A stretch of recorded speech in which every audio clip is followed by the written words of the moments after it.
You ask Tiger to solve. This deals with linear equations with one unknown. The final result is x equals 21/5. Let's solve it step by step. Group all x terms on the left side of the equation. Add 2/3x to both sides. Group the coefficients. Convert the integer into a fraction. Combine the fractions.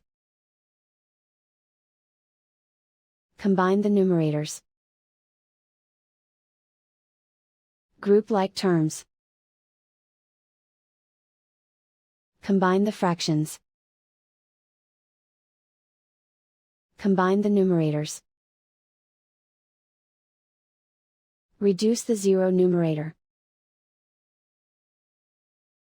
Simplify the arithmetic.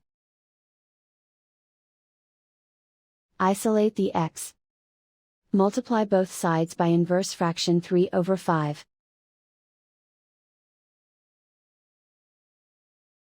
Group like terms.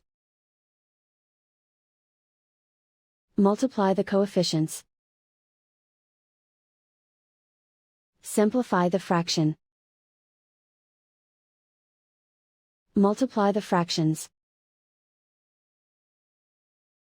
Simplify the arithmetic.